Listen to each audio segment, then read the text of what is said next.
আচ্ছা, এখান থেকেই বলি। হ্যাঁ, আজকে আমরা পড়বো glomerular filtration, determinants and measurement of GFR, auto regulation of renal circulation and GFR. এটা একটু রিভিউ করে দিব। তো ফার্স্ট টপিক হচ্ছে গ্লোমেরুলার ফিল্ট্রেশন, অর্থাৎ ব্লাডটাকে কিভাবে ছাকতে হয় সেই ছাকার কাজটা করব। তো এই ছাকনি হিসেবে কাজ করবে আমাদের গ্লোমেরুলাস। আর এই যে এখানে চাটা আসছে, এটাকে আমরা ব্লাড চিন্তা করতে পারি। এই ব্লাডটাকে আমরা ছেঁকে এই কাপ শেপড বোম্যান্স ক্যাপসুলে পাঠিয়ে দেব। তো এটা একটা অ্যানালজি হিসেবে চিন্তা করতে পারি। এখানে এটার সাথে আমাদের নেফ্রনের ফাংশনের কিছু সাদৃশ্য আছে। তো এটা আমরা দেখলাম।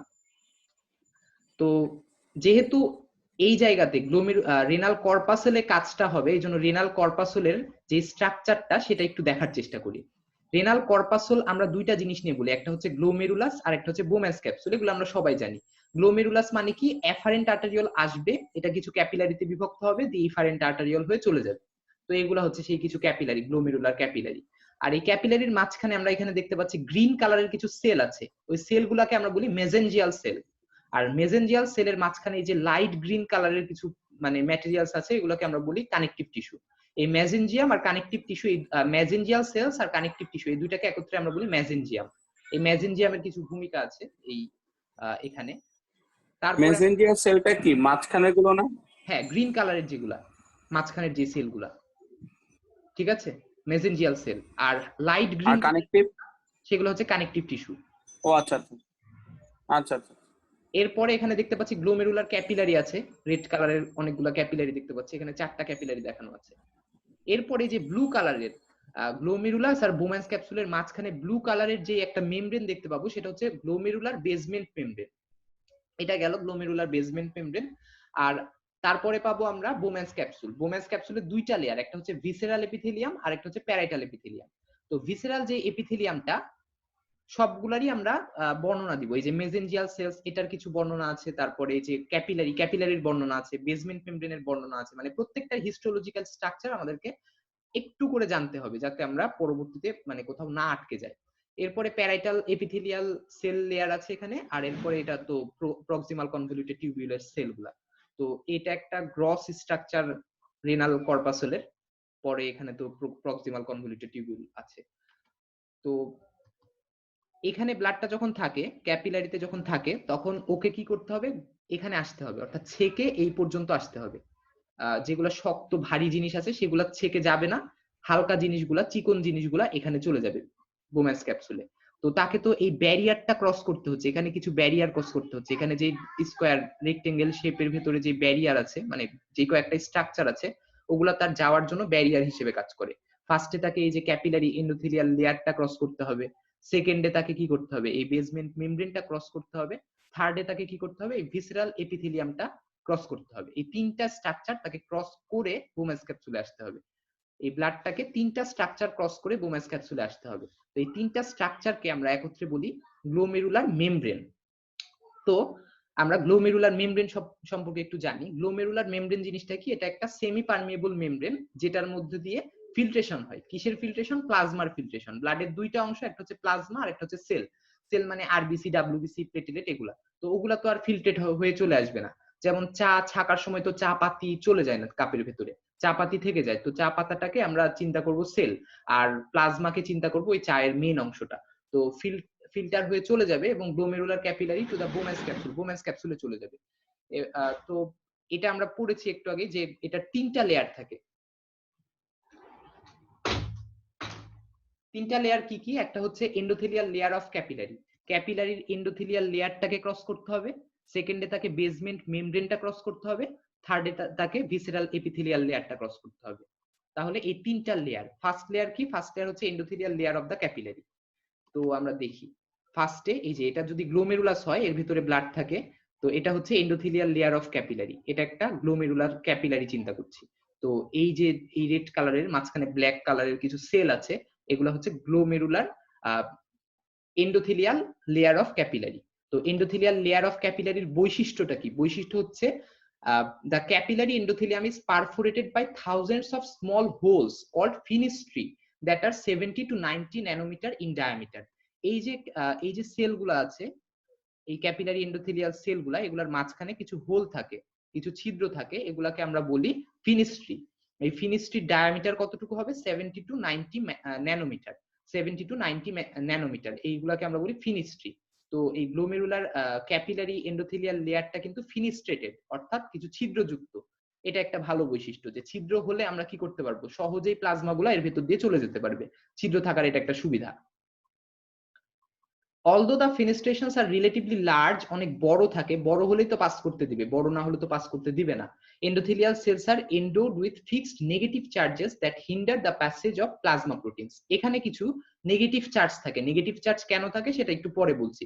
এখানে সিয়ালো গ্লাইকোপ্রোটিন নামের একটা জিনিস আছে যেটা তার নেগেটিভ চার্জের জন্য দায়ী। তো এই জায়গার চার্জটা নেগেটিভ, এটা আমরা একটু মনে রাখবো। তারপরে সেকেন্ড যে মেমব্রেনের সেকেন্ড যে ব্যারিয়ারটা সেটা হচ্ছে basement membrane of the capillary. ওই যে ব্লু কালারের যেটা দেখাইছিলাম, এই যে এটা হচ্ছে বেসমেন্ট মেমব্রেন। গ্লোমেরুলার ক্যাপিলারি আর বোম্যান্স ক্যাপসুলের ভিসেরাল লেয়ারের মাঝখানে একটা বেসমেন্ট মেমব্রেন থাকে, ওটা হচ্ছে গ্লোমেরুলার বেসমেন্ট মেমব্রেন। তো বেসমেন্ট মেমব্রেনটা আমরা যেটা দেখছি এখানে বলা আছে consist of a meshwork of collagen and proteoglycan. কোলাজেনের একটা মেশওয়ার্ক থাকে, এখানে একটা ট্রিপলেট গঠন করে, অর্থাৎ 3টা কোলাজেন ফাইবার একত্রিত হয়ে একটা করে ট্রিপলেট গঠন করে। আর এদের মাঝখানে কিছু প্রোটিওগ্লাইকান থাকে।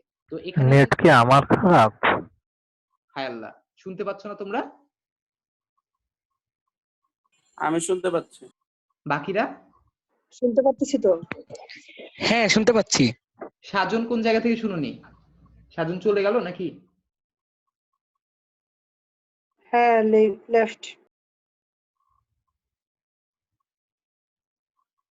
তুমি পড়িয়ে যাও। ওকে, আচ্ছা। তো বেসমেন্ট মেমব্রেনটা কি করে, কোলাজেনের ট্রিপলেট গঠন করে। এরকম অনেকগুলা ট্রিপলেট থাকে, আর এগুলো একটা নন প্রোটিন মানে গ্লোবিউলার প্রোটিনের সাথে এই 3টা যুক্ত থাকে একসাথে। তো এত বেশি আমাদের ডিটেলস দরকার নাই, মেইন আমাদের জানা লাগবে এখানে কোলাজেন ফাইবার থাকে আর এখানে প্রোটিওগ্লাইকান থাকে। প্রোটিওগ্লাইকানটা এরও নেগেটিভ চার্জের জন্য দায়ী, তার মানে এখানেও নেগেটিভ চার্জ। এখানেও দেখেছিলাম নেগেটিভ চার্জ গ্লাইকোপ্রোটিনের কারণে, আর এখানে নেগেটিভ চার্জ প্রোটিওগ্লাইকানের কারণে। আর এই যে কোলাজেন ফাইবারের মাঝখানে তো অনেক ছিদ্র থাকবে, 3টা সুতা যদি আমরা রাখি তার মাঝখান দিয়ে তো ফ্লুইড এমনিতেই যেতে পারবে। এখানে যে শুধু 3টা সুতা থাকবে তা না, অনেকগুলা এরকম থাকবে। শুধুমাত্র দেখানোর জন্য 3টা দেখাইছি, সবগুলা এরকম ট্রিপলেট গঠন করে করে থাকবে। তাহলে বেসমেন্ট মেমব্রেনের বিষয়টা আমরা দেখলাম যে কি বলেছে এখানে, যে it consists of a meshwork of collagen and proteoglycan that have large spaces that allow filtration of large amount of water and small molecules. The strong negative charges of proteoglycans, negative charge আসে যেটা plasma প্রোটিনকে prevent করে, এটা একটু পরে বলবো আমরা। এরপরে আসি ভিসেরাল এপিথেলিয়াল লেয়ার। 3টা লেয়ার ক্রস করতে হবে বলেছিলাম এখানে, ফার্স্টে ক্যাপিলারি এন্ডোথেলিয়াল লেয়ার, তারপরে বেসমেন্ট মেমব্রেন, তারপরে ভিসেরাল এপিথেলিয়াল লেয়ার। তো এখন ভিসেরাল এপিথেলিয়াল লেয়ারের বিষয়টা আমরা দেখব। তো ভিসেরাল এপিথেলিয়াল লেয়ার যেটা, সেটার যে সেলগুলা, সেখানে কিছু পোডোসাইট থাকে। সেলগুলাকে আমরা বলি পোডোসাইট। আর পোডোসাইটে সিউডোপোডিয়া বা ক্ষণপথ থাকে। এই যে ক্ষণপথ দেখতে পাচ্ছি এরকম প্রজেক্টেড কিছু আঁকা বাঁকা অংশ, এগুলোকে আমরা বলি ক্ষণপথ বা সিউডোপোডিয়া। আর পুরো সেলটাকে আমরা বলি পোডোসাইট। তো যেটা হয় যে এই সিউডোপোডিয়া গুলা ইন্টারডিজিটেট করে এবং স্লিট গঠন করে, ফিল্ট্রেশন স্লিট গঠন করে। কিভাবে আমি বলি, এই যে সিউডোপোডিয়া গুলা, এটার একটা হাত চিন্তা করি, এটার একটা হাত চিন্তা করি, 2টা হাত এইভাবে তারা ইন্টারডিজিটেট করে। এগুলা যদি আঙ্গুল হয়, এই আঙ্গুলগুলা 2টা হাতের মাঝখানে এইভাবে ঢুকায় দেয়। তো এরকম করে ঢুকালে মাঝখানে কিছু ফাঁকা জায়গা থাকে, এই ফাঁকা জায়গাগুলোকে আমরা বলি ফিল্ট্রেশন স্লিট। এই ফিল্ট্রেশনের স্লিটের ভেতর দিয়ে কিন্তু প্লাজমাটা ইজিলি পাস করতে পারে। এবং এটার ডায়ামিটারটা কত হয়, এটার ডায়ামিটারটা হয় 20 to 30 nanometer. The slits are 25 nanometer wide and allow filtration. Negative charges of the epithelial cells, এইখানেও কিন্তু নেগেটিভ চার্জ থাকে, এখানেও গ্লাইকোপ্রোটিন থাকে এবং নেগেটিভ চার্জ থাকে। তো আমাদের মেইন যে বিষয়টা বুঝতে হবে, এই জায়গায় গ্লাইকোপ্রোটিনের কারণে নেগেটিভ চার্জ থাকে আর কিছু ফিনিস্ট্রি নামক হোল থাকে। আর এই জায়গায় বেসমেন্ট মেমব্রেনে এটা তো এমনিতেই অনেক ফাঁকা জায়গা এমনিতেই থাকবে, কোলাজেন সুতার মাঝখানে তো অনেক ফাঁকা জায়গা থাকবেই, সাথে প্রোটিওগ্লাইকানের জন্য নেগেটিভ চার্জ থাকবে। আর এখানে যেটা হবে, এখানে এই সিউডোপোডিয়া গুলা বা ক্ষণপথ গুলা ইন্টারডিজিটেট করবে, একজনের মাঝখানে আরেকজন ঢুকে যাবে, ঢুকেও মাঝখানে কিছু ফাঁকা জায়গা থাকবে, সেই ফাঁকা জায়গাগুলোকে আমরা বলবো ফিল্ট্রেশন স্লিট। এই ফিল্ট্রেশন স্লিটের ভেতর দিয়ে এই প্লাজমাটা চলে আসতে পারবে। তার মানে প্লাজমাকে এই 3টা ব্যারিয়ার ক্রস করে তারপরে বোমাস ক্যাপসুলে যেতে হবে। আশা করি এটা সবাই বুঝতে পেরেছো। তো এই গ্লোমেরুলার মেমব্রেনের ফাংশনটা কি? ফাংশন হচ্ছে এটা পারমিট করে free passage of substances up to 4 nanometer and totally excludes substances above 8 nanometer. এটা 8 ন্যানোমিটারের চাইতে বড় কোনো বস্তুকে এর ভেতর দিয়ে পাস করতে দেয় না। এটা একটা ব্যারিয়ার হিসেবে কাজ করে, 8 এর বেশি কোনো বস্তুকে সে পাস করতে দিবে না। আর সেকেন্ড বিষয় হচ্ছে provides a barrier two filtration of plasma proteins.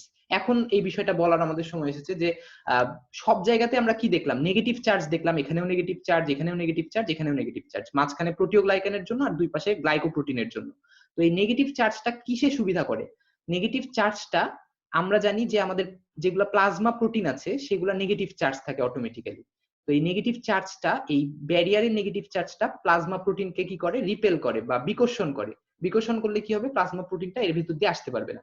এমন কোন প্লাজমা প্রোটিন যদি থেকেও থাকে যেটা এর ভিতর দিয়ে মানে 8 ন্যানোমিটারের চাইতে ছোট, তারপরেও কিন্তু পারবে না, কারণ ওটা নেগেটিভ। নেগেটিভ হওয়ার কারণে ওকে বিকর্ষণ করে দিবে। এই জন্য কোনো প্লাজমা প্রোটিন কিন্তু আমরা লস করি না। যদি এমন হতো ইউরিন দিয়ে প্রতিনিয়ত প্লাজমা প্রোটিন বের হয়ে যাচ্ছে, তাহলে কিন্তু আমাদের অনেক সমস্যা হতো, আমরা খেয়েও প্রোটিনের চাহিদা কিন্তু মেটাতে পারতাম না। এটা একটা ভালো দিক আমাদের, যে এই জিনিসটা নেগেটিভ চার্জকে রিপেল করার মাধ্যমে প্লাজমা প্রোটিনটাকে আটকে রাখছে এবং প্লাজমা প্রোটিনটা ফিল্ট্রেট হয়ে ইউরিন দিয়ে বের হয়ে যেতে পারছে না। এটা একটা ভালো বিষয় আমাদের জন্য। তো এইগুলা হচ্ছে গ্লোমেরুলার মেমব্রেনের ফাংশন। তো গ্লোমেরুলার মেমব্রেন আসলে দুইটা কাজ করলো এক্ষেত্রে। আমরা দেখতে পাচ্ছি এখানে যে এটা সাইজ ব্যারিয়ার হিসেবে কাজ করে। আমরা দেখলাম ফিনিস্ট্রি, আমরা দেখলাম ইন্টারডিজিটেশনের রেনাল স্লিট, এটা কত ছিল, 25 ন্যানোমিটার।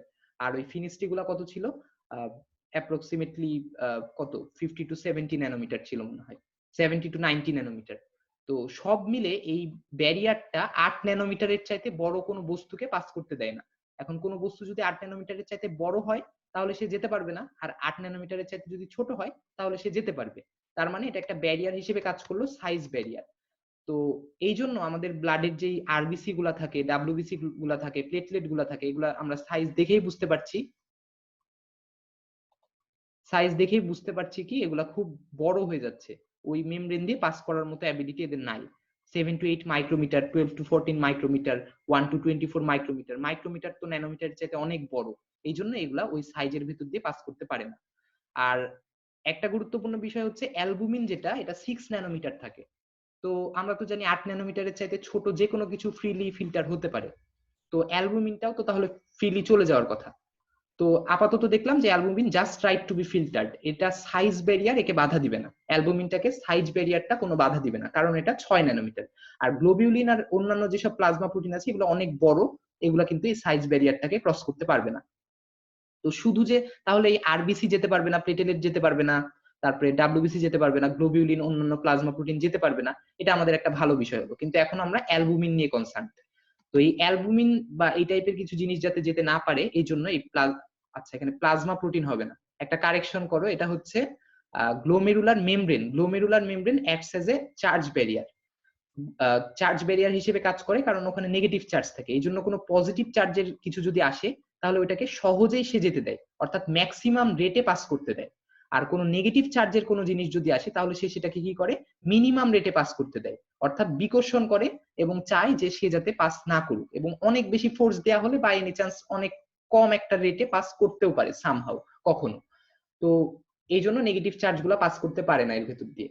আর নিউট্রাল যেগুলা বস্তু, সেগুলো তো আকর্ষণও হবে না, বিকর্ষণও হবে না, অর্থাৎ ওরা কি করবে, একটা ইন্টারমিডিয়েট রেট দিয়ে ভেতরে যেতে পারবে। তো অ্যালবুমিন নিয়ে আমরা কনসার্ন ছিলাম যে অ্যালবুমিনটা তো সাইজে অনেক ছোট, এটার ভিতর দিয়ে চলে যাওয়ার কথা, কিন্তু অ্যালবুমিনটা কেন যেতে পারবে না, কারণ আমাদের এই যে গ্লোমেরুলার মেমব্রেন যেটা, সেটা চার্জ ব্যারিয়ার হিসেবে কাজ করে, এবং চার্জ ব্যারিয়ার হিসেবে এটা নেগেটিভ চার্জের বস্তুগুলোকে রিপেল করে, বিকর্ষণ করে। এই জন্য অ্যালবুমিন যতই ছোট হোক না কেন ওটাকে বিকর্ষণ করে সে দূরে সরায় দেয় এবং বলে যে তুমি এখান দিয়ে পাস করতে পারবা না। কিন্তু আমাদের কিছু সমস্যা মাঝে মাঝে হতে পারে। দেখা যাচ্ছে একটা ক্রনিক ডিজিজ যদি হয়, যে মিনিমাল চেঞ্জ গ্লোমেরুলোপ্যাথি এই নামের একটা ডিজিজ যদি হয়, তাহলে বডিতে কিছু সাইটোকাইন তৈরি হয়। এই সাইটোকাইনটা কি করবে, এই সাইটোকাইনটা আমাদের গ্লোমেরুলার মেমব্রেনটাকে নিউট্রালাইজ করবে। গ্লোমেরুলার মেমব্রেনটা আগে ছিল নেগেটিভ, এখন হয়ে গেল এটা নিউট্রাল। নিউট্রাল হলে তো সে আর অ্যালবুমিনটাকে রিপেল বা বিকর্ষণ করবে না, তখন অ্যালবুমিনটা কিন্তু ফ্রিলি ওটার ভেতর দিয়ে চলে যাবে। তখন ওই সিচুয়েশনটাকে আমরা, মানে অ্যালবুমিনটা কি হবে, তখন ইউরিনে চলে যাবে, ইউরিন দিয়ে বের হয়ে যাবে, তখন ওই সিচুয়েশনটাকে আমরা বলি প্রোটিনিউরিয়া। তো এটা আমরা দেখেই বুঝতে পারলাম যে যেহেতু অ্যালবুমিনটা অনেক ছোট, ওর ফ্রিলি চলে যাওয়ার কথা, কিন্তু চার্জ ব্যারিয়ার হওয়ার কারণে গ্লোমেরুলার মেমব্রেনটা ওকে যেতে বাধা দেয়, নেগেটিভ হওয়ার কারণে নেগেটিভকে বিকর্ষণ করে। আর একটা ডিজিজ যদি হয় যে মিনিমাল চেঞ্জ গ্লোমেরুলোপ্যাথি, তাহলে আমাদের বডিতে সাইটোকাইন নামের একটা জিনিস রিলিজ হবে, যেটা ওই গ্লোমেরুলার মেমব্রেনটাকে নিউট্রালাইজ করবে। নিউট্রালাইজ করলে কি হবে, ওইটা আর অ্যালবুমিনকে বিকর্ষণ করবে না, অ্যালবুমিন যেহেতু ছোট ওটা সহজে ওটার ভেতর দিয়ে চলে যেতে পারবে। তাহলে এই যে স্ট্রাকচার পড়লাম, রেনাল কর্পাসলের যে স্ট্রাকচার পড়লাম, এটাতে কি কারো কোনো সমস্যা আছে?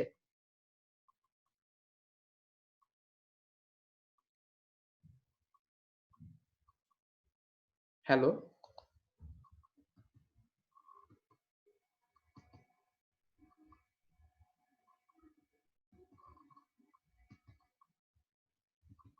শোনা যাচ্ছে? হ্যালো,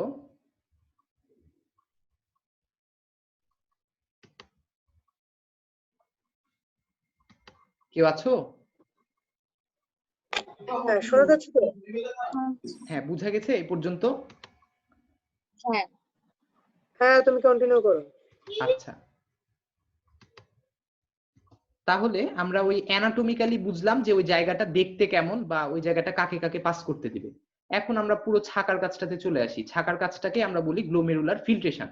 এই গ্লোমেরুলার ফিল্ট্রেশনটা দুইটা জিনিসের উপরে ডিপেন্ড করবে, একটা হচ্ছে নেট ফিল্ট্রেশন প্রেসার আর একটা হচ্ছে ফিল্ট্রেশন কোএফিসিয়েন্ট। ফিল্ট্রেশন প্রেসারটা আবার দুইটা জিনিসের উপরে ডিপেন্ড করবে, একটা হচ্ছে ফোর্সেস ফেভারিং ফিল্ট্রেশন আর একটা হচ্ছে ফোর্সেস অপোজিং ফিল্ট্রেশন।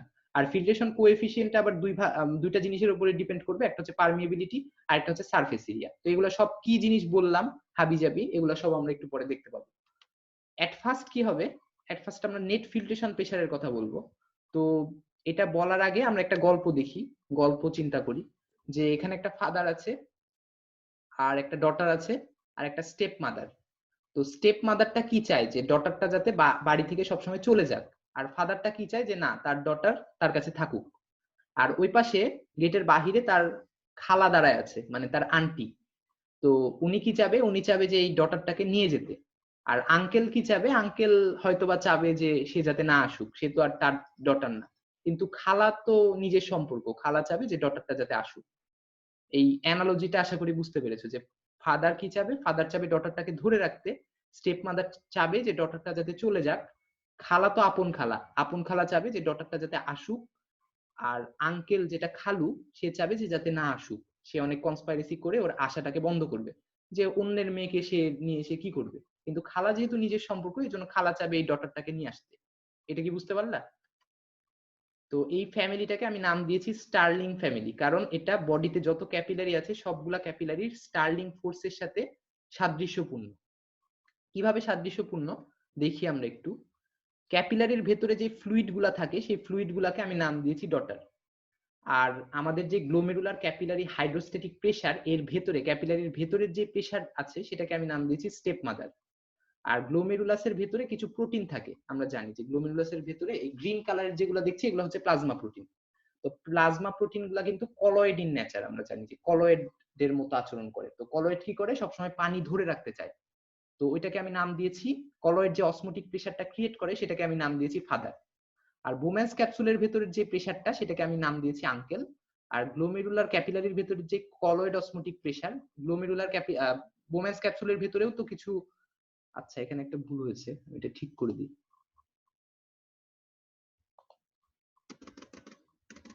এটা হবে বোম্যান্স ক্যাপসুলার, হ্যাঁ বোম্যান্স ক্যাপসুলার।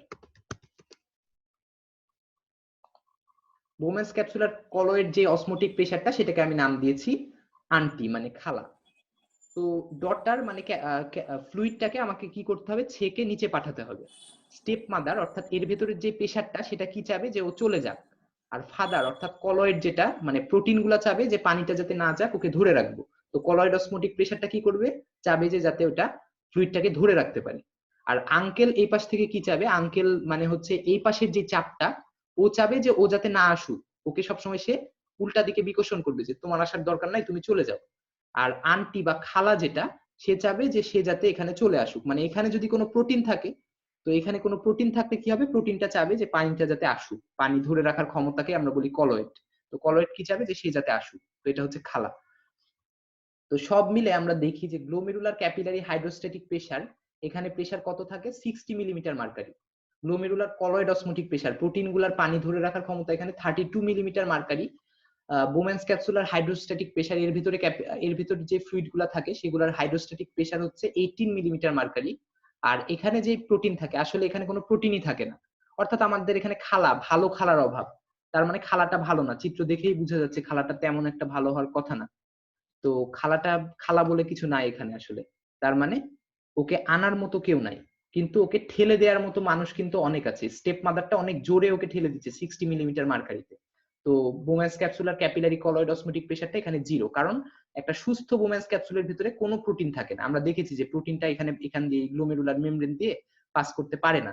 তার মানে এখানে প্রোটিন থাকার কথা না, এই জন্য প্রোটিন না থাকলে কে ধরে রাখবে, এই জন্য এখানে 0 মিলিমিটার মার্কারি। তো সব মিলে আমরা একটা হিসাব করি যে ওই ডটারটাকে ঠেলে দেওয়ার ফোর্স কত, আর মানে আউটওয়ার্ড এদিকে ক্যাপিলারির দিকে দেয়ার ফোর্স কত, যে সে যাতে না আসুক সেই ফোর্সটা কত। তো বাহিরে বের করার ফোর্স কোন দুইটা আমরা দেখি। প্রথমে স্টেপ মাদার চাই বের করে দিতে, আর হচ্ছে আন্ট মানে খালা চাই বের করে আনতে। তো এই দুইটা আমরা যোগ করব আউটওয়ার্ড ফোর্স হিসেবে। আর ফাদার আর আঙ্কেল, ফাদার কি চাবে যে সে যাতে না যাক, আর আঙ্কেলও চাবে যে সে যাতে না আসুক। তার মানে বাধা দিবে কে কে, এই দুইটা ফোর্স। তার মানে আমাদের গ্লোমেরুলার ক্যাপিলারি হাইড্রোস্ট্যাটিক প্রেসার এটা ফেভার করবে ফিল্ট্রেশনের জন্য, Bowman's capsular capillary colloid osmotic pressure এটাও ফেভার করবে যাতে আসুক। আর এই দুইজন কি চাবে, এই দুইজন চাবে যে যাতে না আসুক। গ্লোমেরুলার কলয়েড অসমোটিক প্রেসার এর ভিতরের প্রোটিনগুলো ধরে রাখতে চাবে, আর বোম্যান্স ক্যাপসুল হাইড্রোস্ট্যাটিক প্রেসার এর ভিতরের যে প্রেসার সেটা উল্টা দিকে প্রেসার দিয়ে বলবে যে যাতে ফ্লুইডটা না আসুক। তাহলে আমরা কি করব, এই আউটওয়ার্ড ফোর্স দুটা যোগ করি, 60 আর 0 যোগ করলে হবে 60, আর 32 আর 18 যোগ করলে হবে 50। তাহলে আউটওয়ার্ড ফোর্স হচ্ছে 60, ইনওয়ার্ড ফোর্স হচ্ছে 50। তাহলে টোটাল আউটওয়ার্ড ফোর্স আমরা যদি নেট ক্যালকুলেশন করি সেটা হবে 10। এই নেট 10 ফোর্সের কারণেই ফ্লুইডটা কিন্তু বোম্যান্স ক্যাপসুলে চলে আসে। তাহলে আমরা নেক্সট লিংকে আবার আসি। হ্যাঁ,